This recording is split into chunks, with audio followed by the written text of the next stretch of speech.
Star महोदय, मद्रास में दूरदर्शन भाषाई समन्वय को महत्व नहीं देगा तो अन्य भाषी भी टीवी देखने के प्रति ललक पड़ेंगे। दिल्ली में भाषाई समन्वय को नहीं महत्व दिया जाएगा तो वहाँ के हिंदीतर भाषी स्टार टीवी के प्रति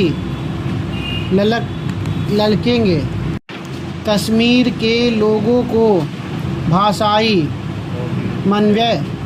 समन्वय के कार्यक्रम नहीं मिलेंगे तो वे पाकिस्तानी दूरदर्शन देखेंगे।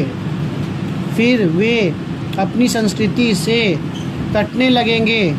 देश के अपने ही एक हिस्से के प्रति अपने ही अन्य बंधु के प्रति उनमें संवेदनशीलता भरने लगेगी और फिर लातूर जैसी घटना पर भी वे भाव शून्यता के शिकार होंगे और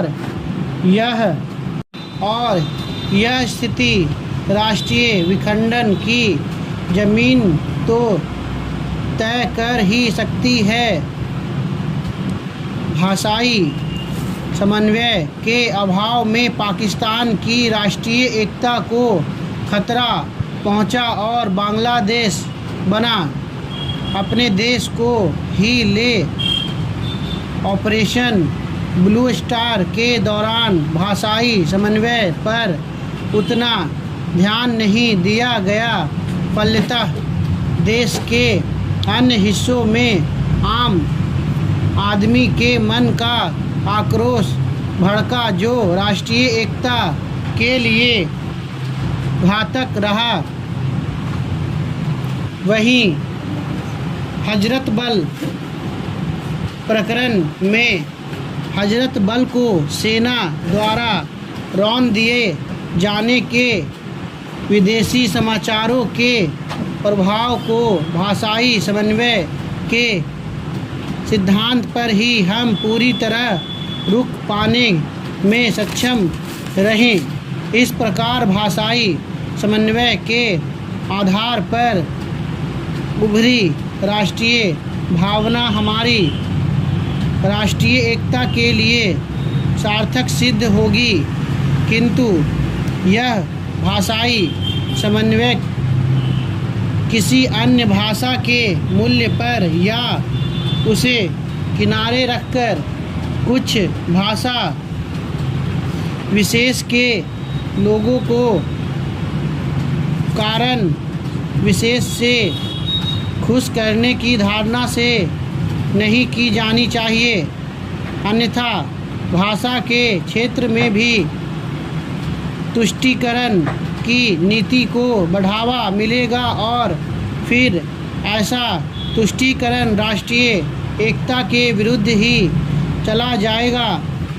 इसी प्रकार किसी भाषा विशेष के शब्दों को सांप्रदायिक समझने के दृष्टिकोण को पनपने से रोकने का प्रयास आवश्यक है।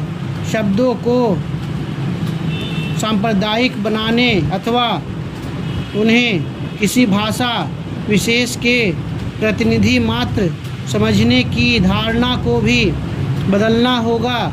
एक भाषा में से अन्य भाषा के घुल मिल गए लोकप्रिय शब्दों को चुन चुन कर निकाल फेंकने और उसकी जगह ज़बरदस्ती गढ़े गए शब्दों को बिठाने की मानसिकता पर अंकुश लगाना होगा। शब्दों को भाषा विशेष में उनकी लोकप्रियता और उन भाषा के प्रभाव में उनकी उपादेयता पर अधिक जोर देना चाहिए। समन्वय इस अर्थ में हो और ऐसा हो कि आरंभ में आम पंजाबी को भी आतंकवादी मान बैठने वाला एक अन्य भाषाभाषी इस तथ्य से वाकिफ़ होता है कि वहाँ का आम सिख भी आतंकवादियों का उतना ही बड़ा विरोधी है जितना वह है, तो फिर क्षण में उसकी धारणा बदल जाती है और उसका चिंतन सक्रिय हो जाता है और फिर वह आतंकवाद के प्रति उनके संघर्ष में खुद को भी शामिल कर लेता है। और जब यह तथ्य उसे अपनी भाषा के माध्यम से मालूम हो जाए तो उसका मनोबल और भी ऊंचा हो जाता है और वह राष्ट्र की अखंडता के लिए और भी सख्ती से जुड़ने लगता है। यहाँ यह भी ध्यावत है कि भाषा के दो पहलू हैं। भाषा के दो